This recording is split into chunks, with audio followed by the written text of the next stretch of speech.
berdoa. Kembali kami bersyukur kepada Engkau Tuhan untuk kebaikan Tuhan dalam hidup kami. Kami berterima kasih kepada Engkau Tuhan karena Engkau senantiasa menuntun jalan hidup kami. Terima kasih Tuhan. Kalau kami boleh ada seperti kami ada saat ini, itu semua adalah karena kebaikan Tuhan dan anugerah Tuhan bagi kami semuanya.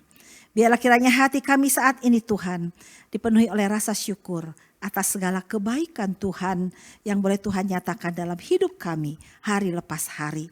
Dan biarlah kiranya firman-Mu itu Tuhan boleh mengingatkan kami, menguatkan kami, meneguhkan kami kembali Bapa, untuk kami terus berjalan bersama dengan Engkau sebagai murid Kristus dalam hidup kami. Kami mau serahkan waktu ini ke dalam tangan Engkau Bapa. Kau memberkati kami, kiranya Roh Kudus-Mu menolong kami untuk boleh memahami apa yang menjadi keinginan Tuhan dalam hidup kami. Di dalam nama Tuhan Yesus kami berdoa. Amin. Silakan duduk Bapak Ibu. Ini kayaknya mesti dikeatasin. Terlalu ke sini. Iya. Oke. Kita bersama-sama akan merenungkan bagian firman Tuhan yang sudah kita baca tadi dari Yesaya dan kemudian dari Lukas. Dan saya mengambil tema ini. Waktu saya merundung-rundung, oh iya ya, berarti hidup kita sebagai anak-anak Tuhan, sebagai seorang murid Kristus itu sebetulnya hidup itu tidak boleh memakai topeng dalam kehidupan kita itu ya. Jadi tidak ada topeng, tapi kita harus menunjukkan yang memang apa yang sesungguhnya Tuhan mau dalam hidup kita. Nah, kalau kita lihat di dalam Lukas di situ,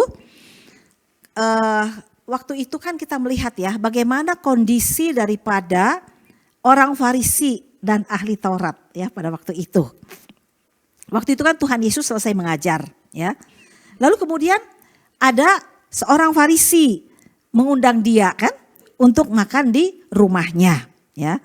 Lalu kemudian Tuhan Yesus masuk ke rumah orang Farisi itu.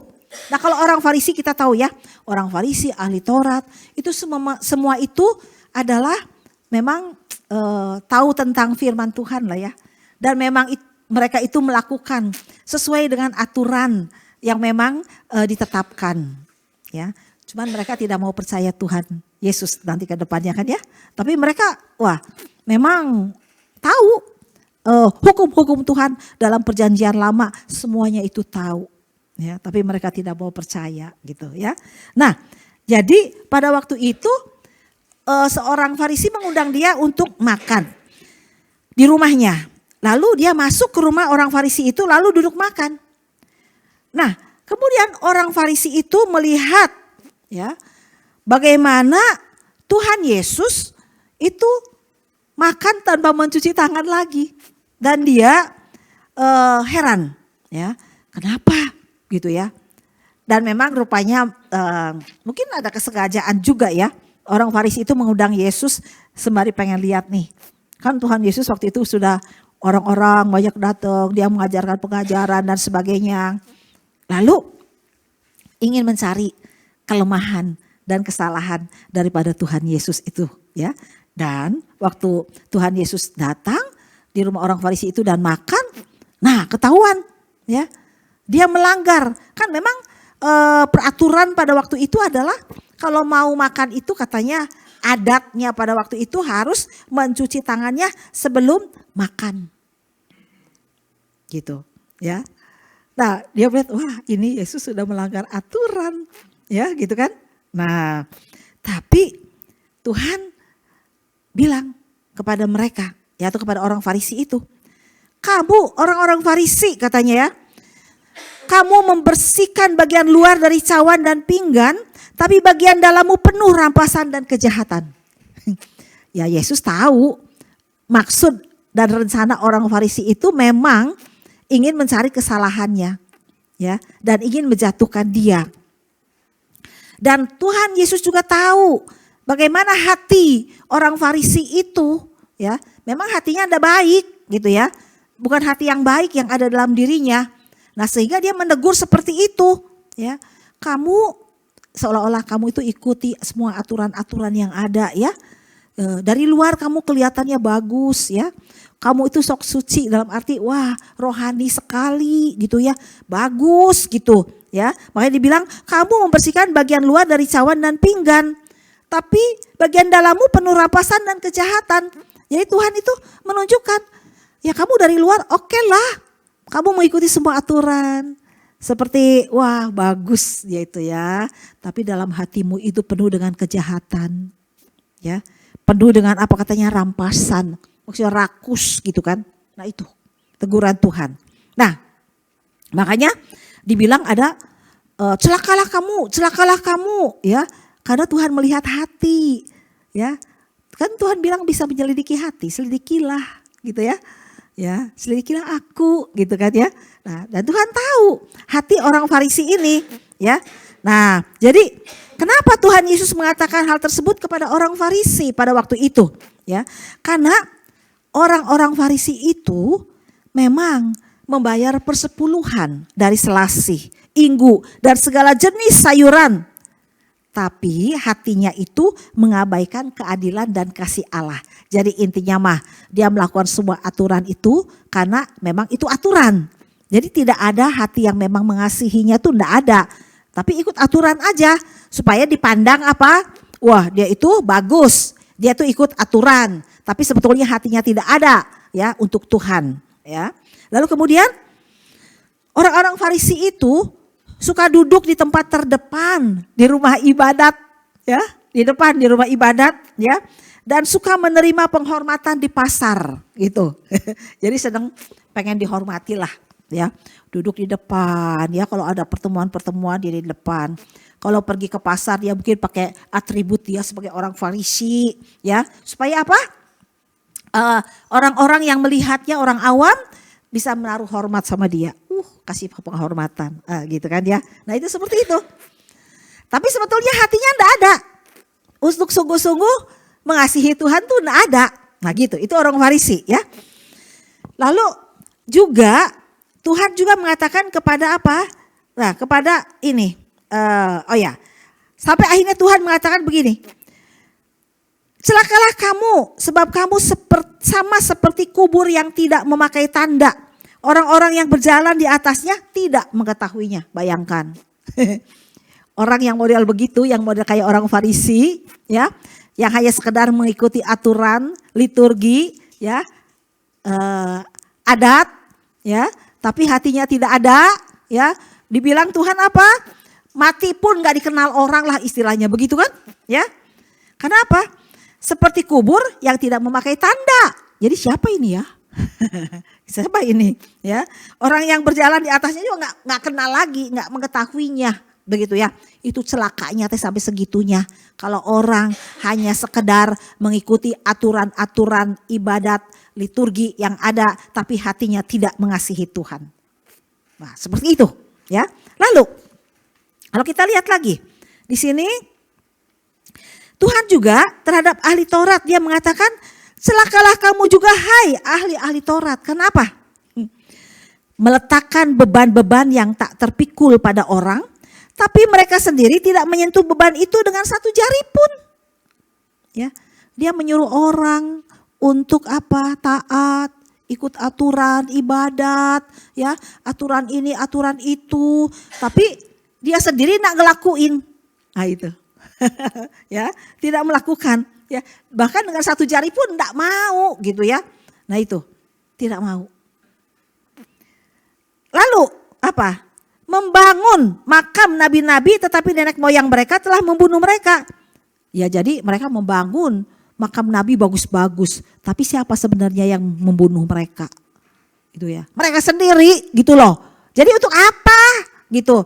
Hanya supaya dilihat orang gitu. Nah seperti itu ya. Terus apa? Telah mengambil kunci pengetahuan tapi mereka sendiri tidak masuk ke dalam, dan orang yang berusaha untuk masuk ke dalam mereka halang-halangi. Ya, jadi mereka itu punya pengetahuan ahli Taurat ini. Tahu tentang firman Tuhan, semuanya tahu gitu aturan-aturan itu. tapi mereka tidak melakukannya. Gitu. Dan bahkan menghalangi orang yang untuk masuk ke dalamnya, untuk percaya, ya. Mereka halang-halangi orang untuk percaya kepada Tuhan Yesus, ya, dihalang-halangi. Nah, itu. Jadi di sini kita lihat orang Farisi dan ahli Taurat seolah-olah melakukan hukum Tuhan, tapi sebetulnya untuk kepentingan mereka sendiri, ya. Untuk supaya mereka dipuji, untuk mereka supaya dilihat orang, gitu kan ya.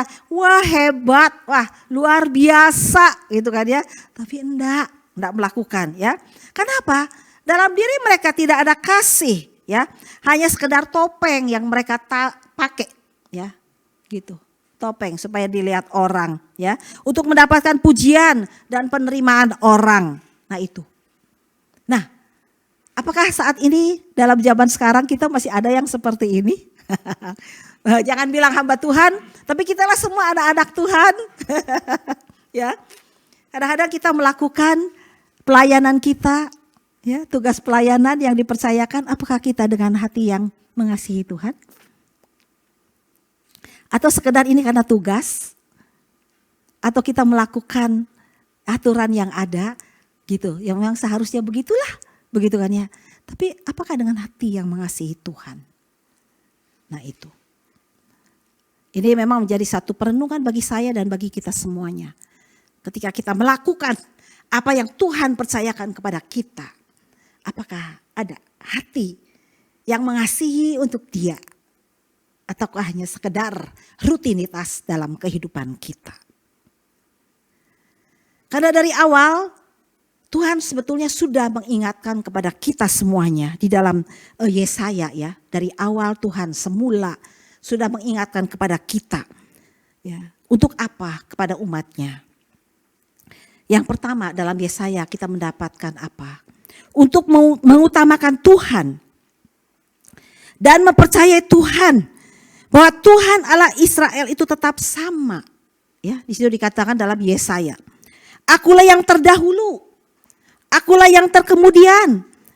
Dialah yang meletakkan dasar bumi dan membentangkan langit. Semua tunduk kepadanya. Ya.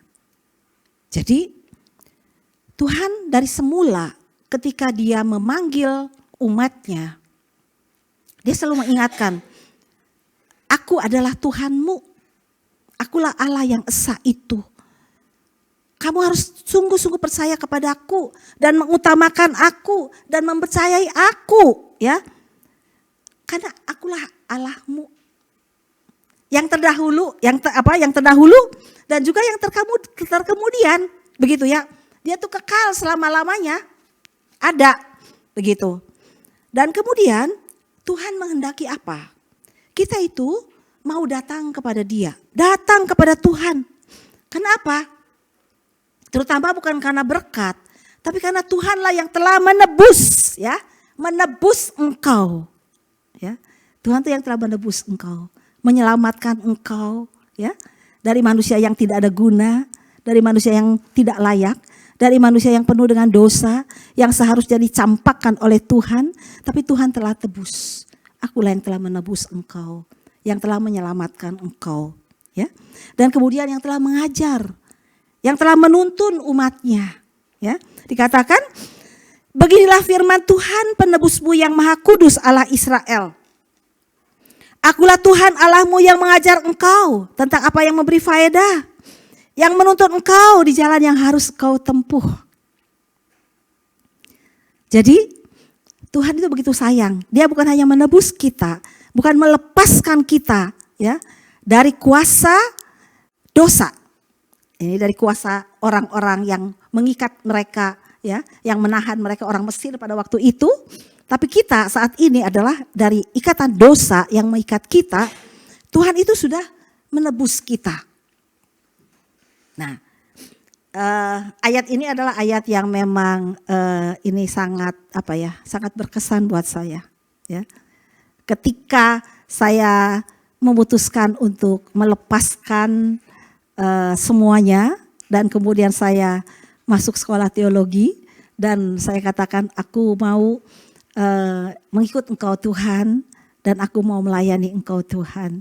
Pada waktu itu saya mengalami kebimbangan dan ragu-ragu. Apakah benar Tuhan? Ya, dan ada beberapa ayat yang membuat saya kemudian memutuskan ya untuk boleh melangkah. Yang satunya adalah 1 Yohanes 3 ayat 6 kalau nggak salah, 1 Yohanes 3 ayat 6 yang mengatakan aku telah menyerahkan nyawaku untuk kamu, masakan kamu tuh tidak rela untuk menyerahkan nyawamu untuk saudara-saudaramu. Itu ya.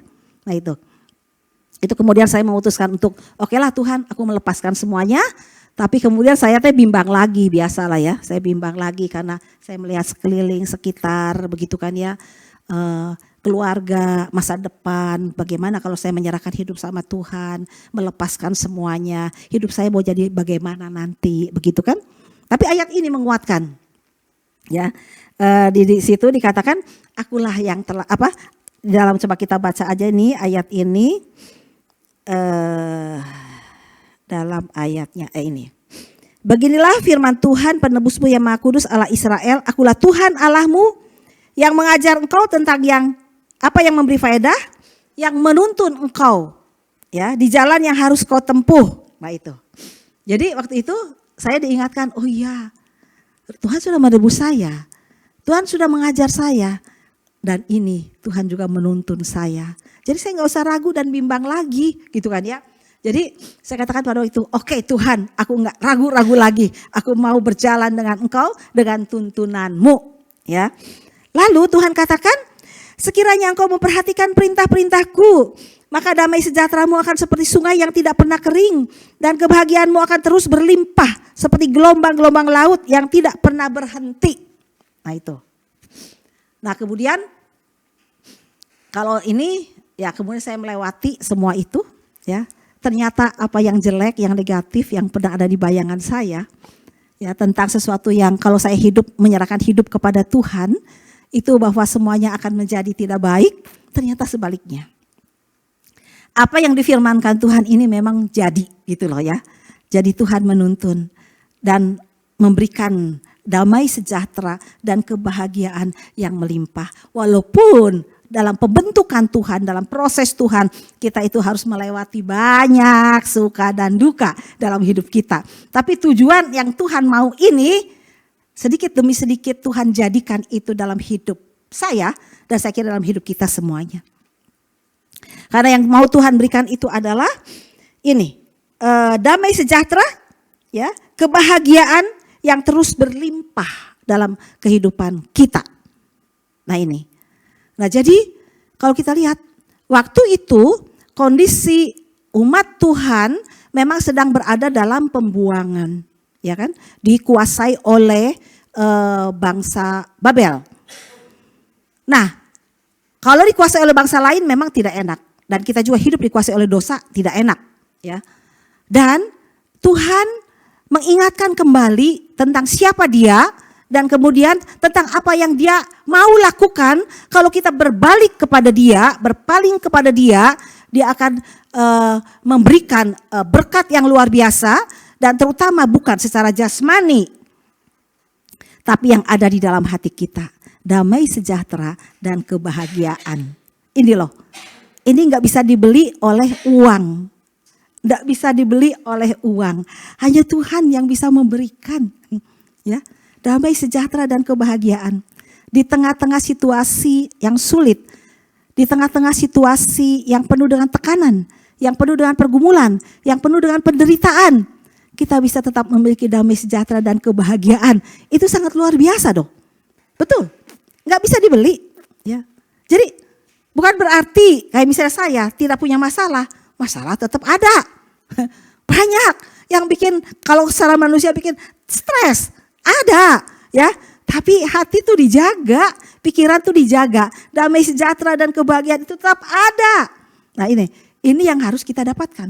Karena sekarang ini kehidupan kita di dunia banyak sekali masalah, persoalan, tekanan, pergumulan dan kesulitan. Mulai dari masalah ekonomi, masalah keluarga, ya, masalah pribadi kita sendiri juga kadang menekan kehidupan kita. Ya, yang membuat kita tidak merasa bebas gitu kan. Nah Tuhan tuh sebetulnya ingin memberikan apa? Kebebasan kepada kita. kemerdekaan, ya. Hidup di dunia ini kenyataan adalah hidup ini penuh dengan penderitaan kata Tuhan. Kita harus bisa menerima. Tapi Tuhan sanggup membebaskan kita dengan bisa menghadapi semua kenyataan hidup kita dengan hati yang bebas dan merdeka yang dipenuhi dengan damai sejahtera dan kebahagiaan. Itulah yang ingin Tuhan berikan kepada kita. Dan ini kalau kita sudah sampai kepada tingkat seperti itu, ya, kita akan sangat bersuka cita dan senang di dalam Tuhan walaupun masalah boleh ada dalam hidup kita. Siapa yang masih pusing-pusing sekarang? Dengan masalah, dengan persoalan, ya. Kadang mikir, duh gimana nih masa depan saya? Gimana nih, ya, persoalan saya ini belum bisa selesai, ya. Aduh rasanya pusing gitu kan, mikirin ini, mikirin itu, begitu kan ya. Aduh rasanya susah, ya. Kalau orang yang berkeluarga, mikirin istri, yang suami, mikirin anak, ya. Masa depan anak-anak, nanti dia mau bagaimana gitu kan ya. Kalau punya pelayanan, bagaimana pelayanan ini begitu dan sebagainya. Kalau punya masalah pribadi yang belum menang atas pribadinya, ya bergumul terus dengan masalah-masalah yang ada dalam dirinya, itu juga bisa jadi tekanan gitu ya. Dan dah habis-habisnya. Tapi kabar gembiranya adalah ini. Kalau kita mengikuti ajaran Tuhan, berbalik kepada Tuhan dan ikuti tuntunan Tuhan, kita akan mendapatkan apa yang dijanjikan oleh Tuhan. Damai sejahtera yang berlimpah dan kebahagiaan yang berlimpah seperti gelombang laut yang tidak pernah berhenti gitu. Dan yang berikut adalah bukan hanya secara rohani yang Tuhan kasih, tapi itulah yang utama yang Tuhan ingin beri ya kepada umat Tuhan, kepada kita ya. Tapi yang berikut adalah apa? Ini secara jasmani juga Tuhan perhatikan loh ya. Maka keturunanmu akan seperti pasir dan anak cucumu seperti kersik banyaknya. Nama mereka tidak akan dilenyapkan atau ditiadakan dari hadapanku. Ya, dia memberkati ya. Anak cucu keturunannya diberkati gitu loh ya. Jadi istilahnya ya secara jasmani Tuhan memberkati juga gitu ya. Kalau kita ikut dia. Nah ini sangat luar biasa. Sangat luar biasa ya. Nah itu. Jadi itulah kehendak Tuhan loh. Hatinya Tuhan tuh seperti itu ya. Mengutamakan Tuhan dan mempercayai Tuhan. Datang kepada Tuhan ya. Karena Tuhan yang sudah menebus kamu. Yang mengajar, menuntun kamu. Begitu kan ya. Dan yang berikut adalah kita harus belajar memperhatikan perintah Tuhan dan mau taat. Ya. Dan kita melihat dari ayat ini. Tadi hasil ketaatan yang saya katakan apa? Damai sejahtera akan seperti sungai yang tidak pernah kering. Kebahagiaan akan terus berlimpah seperti gelombang-gelombang laut yang tidak pernah berhenti. Dan keturunan kita akan seperti pasir dan anak cucu seperti kersik banyaknya. Nama mereka tidak akan dilenyapkan atau ditiadakan dari hadapan Tuhan. Ya, ini sangat luar biasa dan saya mengaminkan itu dalam hati saya. Ya Tuhan. Ya, walaupun aku tahu bahwa kalaupun aku hanya ditebus oleh Tuhan, diselamatkan oleh Tuhan, diberikan kebahagiaan dan damai sejahtera itu sudah cukuplah itu Tuhan. Tapi kalau dapat bonus yang lain aku sangat mengucap syukur kepada Tuhan untuk semua itu ya. Nah tetapi Tuhan bilang apa yang harus kita lakukan tadi itu.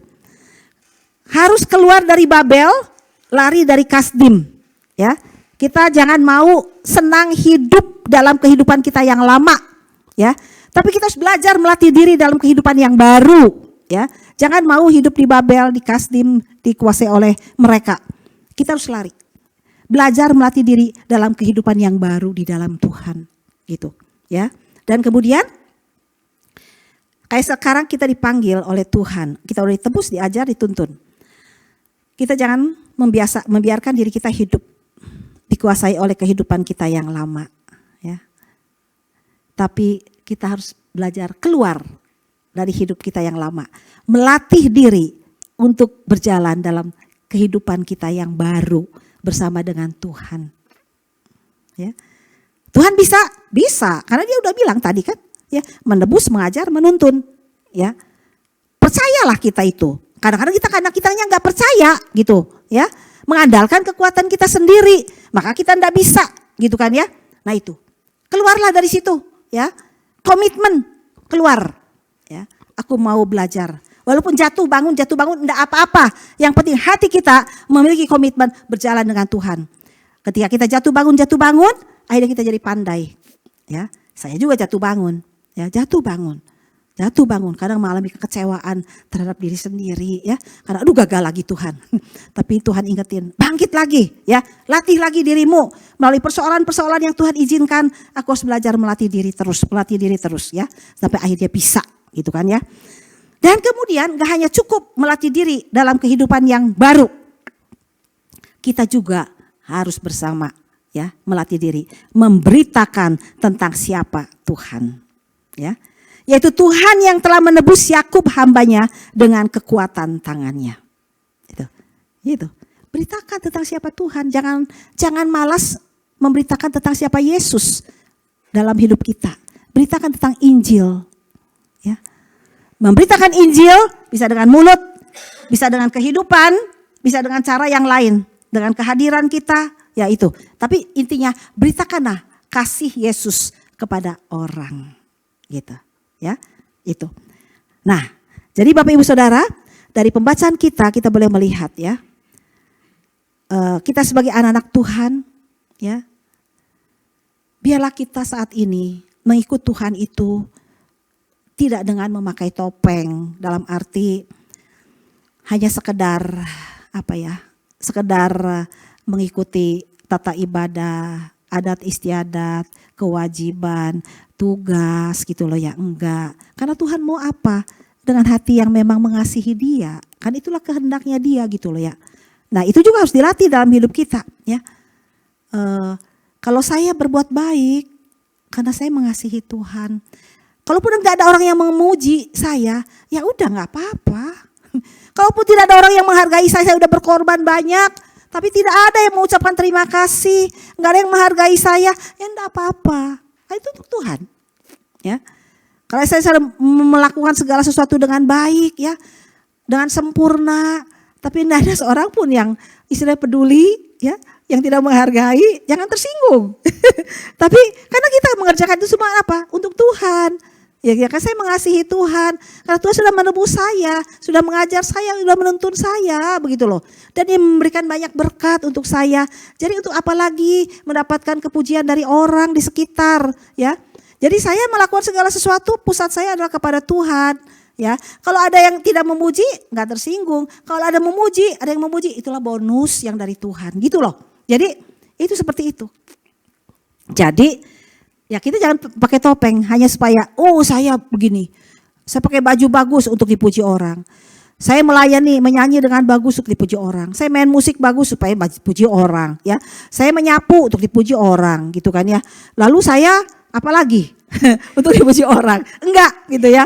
Tapi itu semua karena untuk Tuhan, gitu ya. Melayani kayak Philip di belakang, ya. Bukan untuk dipuji orang, tapi memang tiap orang kan punya talentanya. Kalau saya suruh belajar itu, gak bisa-bisa gitu kan ya. Tengarti-garti ya. Ada orang yang bisa, ada yang gak bisa gitu kan ya. Nah itu ya, jadi itu karena semua karena Tuhan ya. Jadi dengan hati yang mengasihi Dia ya. Karena Tuhan juga sudah datang dalam diri Yesus Kristus dan mati di kayu salib untuk menebus kita dari dosa kita. Mengajar tentang apa yang memberi faedah dan menuntun kita di jalan yang harus kita tempuh. Jadi balikan kembali rasa syukur kita, rasa kasih kita kepada Dia. Bukan karena supaya dipuji orang, tidak memakai topeng, tapi karena kasih kita kepada Dia. Amin. Mari kita berdoa. Kembali Tuhan, kami datang kepadamu, kami bersyukur karena firman Tuhan ini boleh mengingatkan hamba-Mu, mengingatkan kami semuanya tentang apa, bagaimana hidup kami sebagai anak-anak-Mu Tuhan. Biar akhirnya Roh Kudus-Mu menolong kami semuanya, supaya kami boleh lebih lagi, semakin lebih lagi memahami dan mengerti akan kasih Tuhan dalam hidup kami. Sehingga kami dalam melakukan segala sesuatu yang kami buat, dalam pelayanan kami tidak memakai topeng untuk dipuji orang, untuk dihargai oleh orang. Tapi itu semua karena Engkau telah terlebih dahulu mengasihi kami. Biar akhirnya Roh Kudus-Mu menolong kami. Berikan pemahaman yang lebih lagi, pengertian yang lebih lagi kepada kami masing-masing anak-anak-Mu Bapa. Terima kasih Tuhan, terpujilah namamu. Dalam nama Tuhan Yesus kami berdoa. Amin.